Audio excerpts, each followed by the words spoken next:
All right, talking about further Mongol expansion and new territories that they're going to control after Genghis Khan's death. Um, we're going to look at how they're going to end up taking control of China, and we're going to have a Mongol ruled dynasty over China, and that dynasty was called the Yuan Dynasty.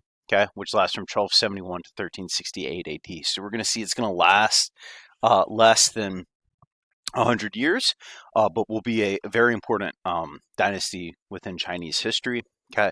Uh, First thing we need to know about it's Kublai Khan that's actually going to lead this and be successful and take over China from Mongol rule. Okay. This is something that no other Mongol had succeeded before, and Kublai Khan is going to succeed. Okay.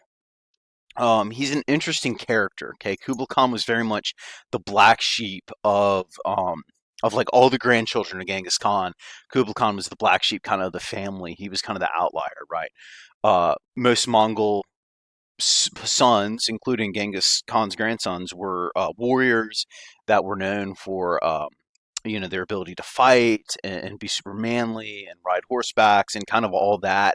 And Kublai Khan was the opposite, right? He was kind of wanting to kind of stay put, read books, think, talk, be analytical, not really be this, super macho warrior out riding horseback. So if you look at the grandsons of Kublai Khan, um, even with his own family, Kublai Khan had other brothers that, well, you probably would guess would have been probably the better candidate for um, rule over Yuan Dynasty, but Kublai Khan is going to succeed where they don't, kind of because of this.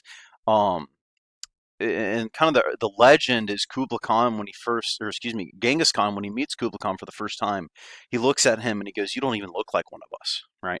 He was that different, kind of in his how he carried himself and how he conducted himself. But Kublai Khan is gonna figure out that China can't be defeated through the use of Mongol cavalry tactics, right?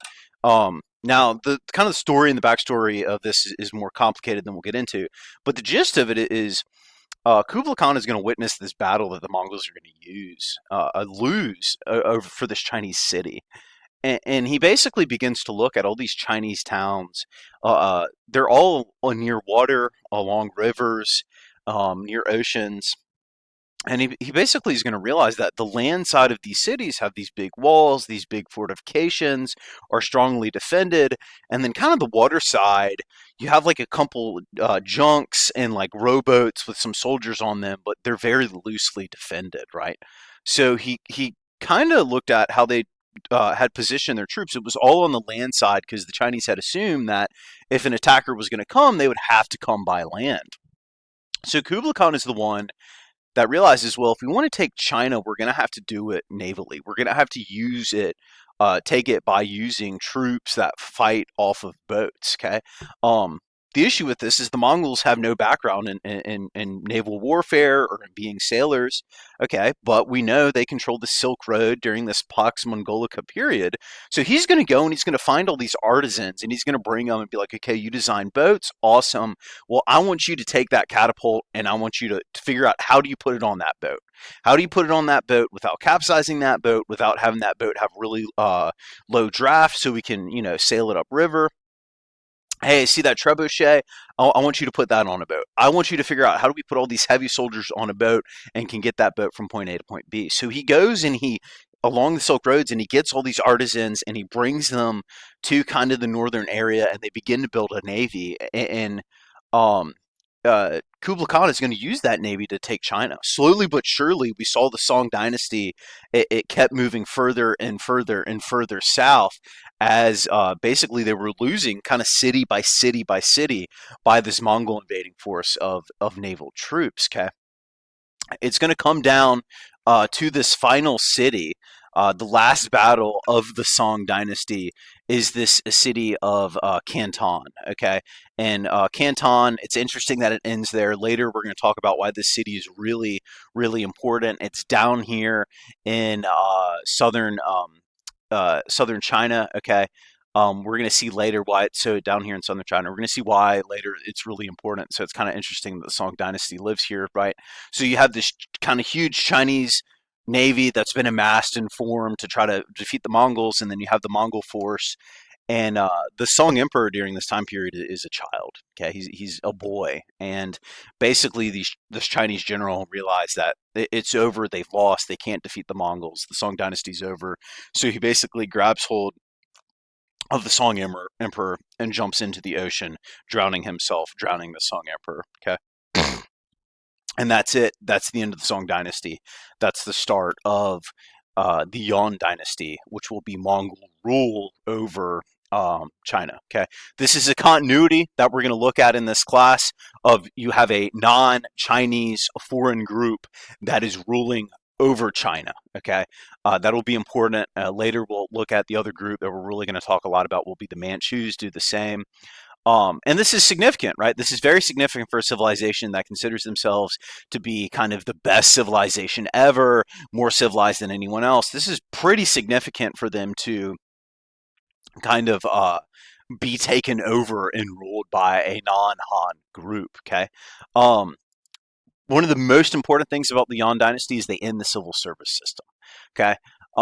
And the reason they do this is they're concerned that if they keep the civil service system, that all these bureaucrats that are trained will kind of remain loyal to this Chinese dynasty, this idea of this Chinese dynasty, not necessarily the Song family, but this kind of deep state bureaucracy will not be loyal to the Mongol rule over China since they're foreigners, but they'll be loyal to this idea of having some other Chinese family take power, right? So he's going to get rid of the civil service system. He's not going to use Chinese bureaucrats, okay? He's going to try to employ foreigners to positions. With the idea that if they're not using Chinese bureaucrats, they won't have issues with these Chinese bureaucrats trying to replace them and form a new dynasty of some sorts. But there's a whole bunch of issues with this, right? Well, they can't just use the Mongols. That would seem to be the obvious thing. Well, if it's Mongol rule over China, why don't they just use the Mongols, right? Well, we said the Mongols are these great warrior nomadic people, but they're not really educated. They're not really analytical. Okay, a lot of the Mongols can speak Mongolian, but they can't read or write it. Okay, so how will you have bureaucrats who can't read and write? You don't really have enough Mongols that kind of fit that description. I'm not saying all Mongols couldn't read and write, but you didn't really have enough large enough group of them to serve and rule over this huge country of China. Because if you look at the Yuan Dynasty, this is huge, right? This is probably the biggest we've seen China be in this entire class so far this year. Okay, so they just don't have enough people. They're going to try to use Arabs. They're going to try to use some Persians that they've recruited and have traveled across the Silk Roads to China. But that's not successful. Okay, they never really come up with a new government that kind of replaces this civil service system that China had used for hundreds and hundreds of years now. Okay, that dated all the way back to the Han Dynasty, which was before this class even started, before 600 AD. And because they never find some sort of government system that replaces the civil service system, we see here the Yuan Dynasty doesn't last for very long, right? This is definitely going to cause them to be overthrown. We see Yuan Dynasty rule here isn't even 100 years. Okay, it's probably one of the shortest dynasties we'll look at in this entire time. And what caused that was the fact that they're not using the civil service system. Okay, if that's weird, then it gets a little weirder. Okay, they're going to go through what's called sinification, okay, which is just a fancy word that basically means these Mongols, including Kublai Khan and Kublai Khan's kind of family that rule over China, they're going to adopt Chinese culture, okay. Um, they have a great reverence and respect for it. They basically begin to adopt these Confucian ideas, these Confucian principles. Okay, so that's confusing, right? So they adopt kind of the cultural aspect of Chinese civilization, but then they don't use the government aspect of it because they're worried about legitimacy. Don't let that confuse you, though. But it's this idea we said in class that the Mongols are these great warriors, but culturally, they're lacking in developments, right? You're not really seeing Mongols paint paintings or make architectures or, kind of any cultural developments. There's none of that. And the Mongols realize that. Kublai Khan realizes that when he comes to China. So he kind of adopts this Chinese culture. Okay, he becomes, if you're Chinese, he becomes a softer, quote unquote, cooked barbarian in their opinion. And this is pretty significant, right? So ideas like filial piety and the five basic relationships and the three obediences for women is definitely something that Mongols in the Yuan Dynasty are going to kind of adopt. Okay. But they don't, again, use that for the governance because they're concerned about loyalty to the Mongol state. Okay.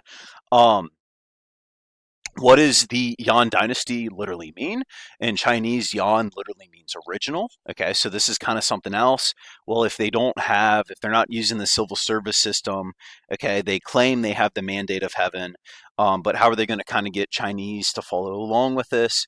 They call themselves the original dynasty to kind of get maybe people who are less educated or unaware of kind of the history of how they came to power to kind of think that these guys are in fact like the true rulers, the original rulers, and that we should follow them. Okay. And again, given the years, it's not successful at all. Okay. They're going to try to invade Japan two times. Okay. Um, the first time is in 1274, and this is kind of half-heartedly, right? Um, Basically, down here in Canton, right, the Song Dynasty ends 1271. Okay, well, Kublai Khan now has this issue. There's this huge navy that had just spent several years fighting him, okay, of all these Song naval soldiers, and they have surrendered to him and they have pledged allegiance to him and loyalty to him. But he's kind of concerned, like, hey, look, are they going to be loyal to me, or are they just kind of like lying and saying, like, yeah, we're going to follow you? Um, so he comes to this conclusion, like, I can't just have this large navy. I can't turn around and fire them, because if I fire them, then they'll remain in China and they'll be angry at me, and they have all this expertise. They're trained killers. I need to do something with them. Okay. So what he does is he basically sends them to Japan to invade Japan with the idea that, okay, best case scenario, they actually take Japan. They're now over there, and we've extended Mongol rule. We've extended it now over Japan. Okay. That's best case scenario, right? No longer my problem. They're in Japan. We now control Japan. Best case scenario is, or worst case scenario is they die in this process, and then that's still kind of win for me because I'm no longer worried about this hostile force, right? So this is kind of something he just kind of does on a whim because it seems to solve more problems than him. It's not like he had this really deep-seated desire or this long-standing Japanese or policy to take Japan, or like this deep-seated hatred for the Japanese. He doesn't have any of that. Okay, it's just kind of like, hey, look, we got these guys. We can't keep them here. What are we going to do with them? Well, why don't we send them to try to take Japan? Okay, and it goes horrifically wrong. Okay, 1274, they pull the fleet up, they start unloading, the samurai meet them on the beaches, they start fighting, right? But then this huge typhoon comes through, okay? And we don't call them typhoons in the Western Hemisphere, okay? We call them hurricanes, okay? In the Eastern Hemisphere, we call them typhoons. It's the same thing, right? Just different word for a different part of the world, but it's the same thing. So you have this great rain pour, great winds. Okay, the seas get really choppy as the winds are turning them. Okay, and basically this Mongol, aka Chinese invasion force, basically sinks to the bottom of the ocean, and these sailors drown, and the rest of them that are stuck on the beach, get killed off by the samurai. And this is a huge win for Japan, 1274, as they have been saved by this Mongol slash Chinese invasion force. Okay. 1281, okay, Kublai Khan again kind of now decides he actually wants to take Japan. He wants to extend his authority, right? Again, kind of think about the Mongols, they're a warrior society. Well, warrior society, you got to have wars, you got to have them fight, right? His desire for Japan is probably going to be a little more complicated than that for this 1281 bit, but we're just going to kind of keep it as that. Kind of 1281, he decides that he would actually like to extend the Yuan dynasty in Japan. 1281, he's going to try the same thing, right? So you now have a Mongol slash Chinese invasion force. They pull off the coast of Japan. They start unloading. The samurais meet them on the beaches. The shogunate goes into battle to fight them. And then you have another typhoon that comes in, okay, turns the waves up, turns these boats, capsizes, sinks them, destroys them. You have these winds, 100 miles per hour, okay? And that's the second time that this basically invasion force is destroyed by these typhoons. Okay, in Japanese, these two typhoons become known as kamikazes. Okay, which in Japanese literally translates to divine winds. Okay, so we know that Japan here, the shogunate, they take this official state religion of Shinto and they say, hey, look, this just wasn't some sort of freak of nature or natural disaster or we got really lucky. This was the Shinto gods, of the typhoons that have intervened to save Japan from this Mongol slash Chinese invasion. Okay, we will see later kamikazes during World War II in 1944. Y'all might have heard this phrase. They were suicide pilots, and this is where they get that term from. Right? If in 1274 and 1281, kamikazes were these divine winds that saved Japan from invasion. The idea in 1944 is that the new divine wind will be these suicide pilots that will save Japan from Allied invasion. Okay, um, we'll definitely talk about that in period four. It's one of the most interesting aspects of the war in the Pacific and World War II. It's one of also the saddest aspects of the war in the Pacific. And we're going to give it look at it a good bit and talk about it because it's often kind of ignored or forgotten. But if you go back and read in the literature, um, it really could have worked. Okay, if they had started it 1942, 1943 in more intensity, you could make an argument that America and Britain and Australia, the Allied side, would have lost the war in the Pacific. We would have had to sue for peace because we had no really effective kind of counter to that how they were deploying their troops in that way. Okay, so it's kind of more of a trivia fact now. Just know we're going to see kamikaze later. This will be referenced in Q4, and we'll talk about that in more great depth. But kind of keep in mind that this term is going to appear again. So let's go ahead and learn it. Okay. What's next? Okay. Mongol rule in China. Kind of think of this as a military occupation. Okay. Um, the Mongols adopt Chinese culture and customs, but it's really one-sided. Okay, the Chinese are never huge fans of the Mongols. They're kind of okay with them adopting the culture because that plays into their ethnocentric idea that their civilization is better. So when these Mongols are kind of adopting Chinese customs, these Chinese internally are kind of like, yeah, that's right. Like we told you we're better than everyone else, and now look, you're proving us correct. Okay, so they're okay with that, but they're never really like fans of this. They never really get behind Mongol rule. They never buy into it. They never see this being long term.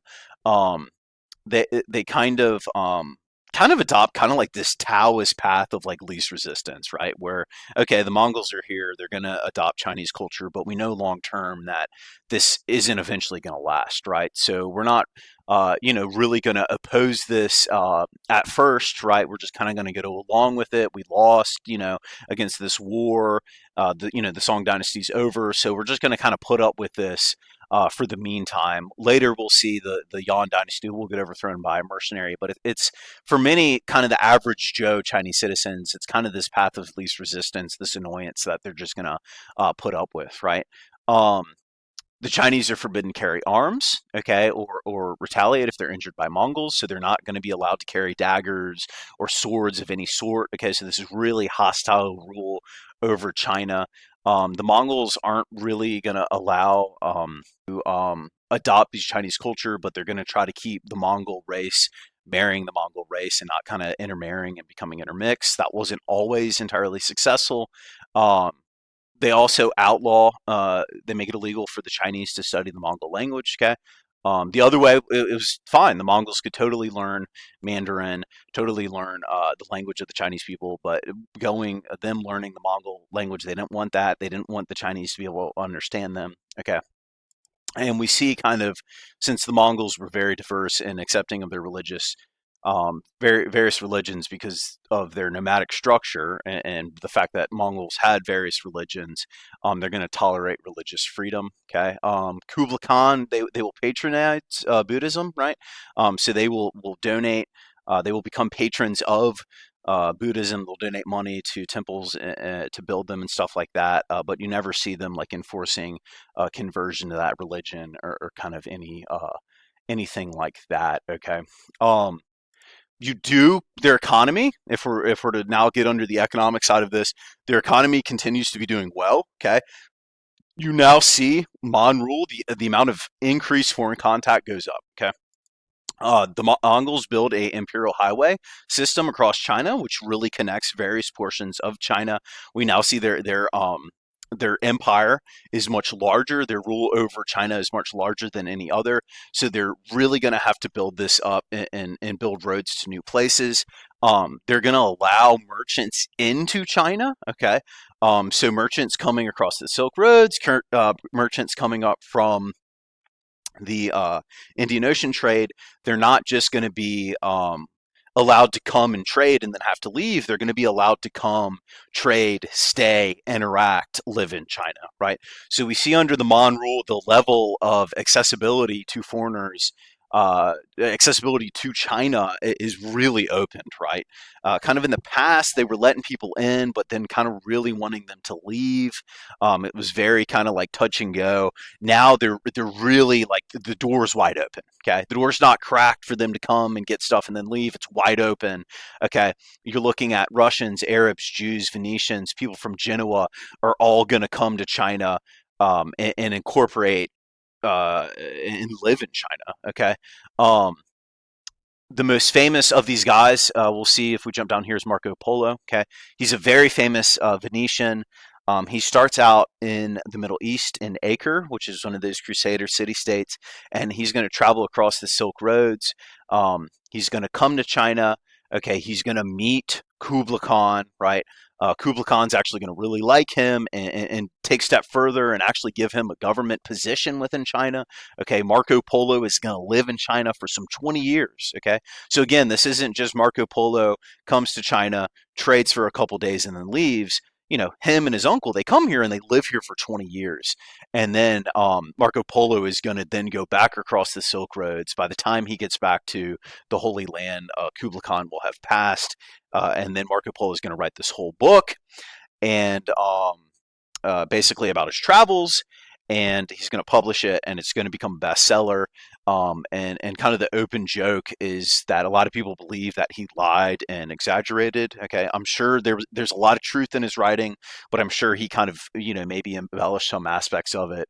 And kind of the joke was that he told like a million lies is kind of the saying what they said in his book. So if someone was kind of like a known liar, they'd call him a Marco Millions, right?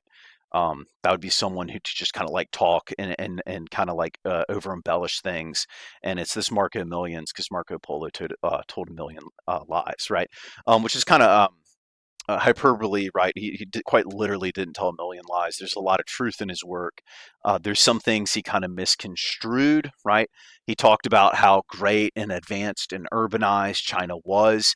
Okay, and it was, right? He's living in these cities. He's talking about how these cities are way better than anything else that Europe has, about how advanced China is. And he basically said Mongol rule is this great, amazing thing. Okay, so China is advanced, China is urbanized, Chinese cities are better, larger, cleaner than anything in Europe. But he gets it wrong, right? It wasn't because of Mongol rule. It was because of everything that happened under the Tang and then the Song Dynasty. Okay, so his work is really interesting. There's a lot of interesting tales in it.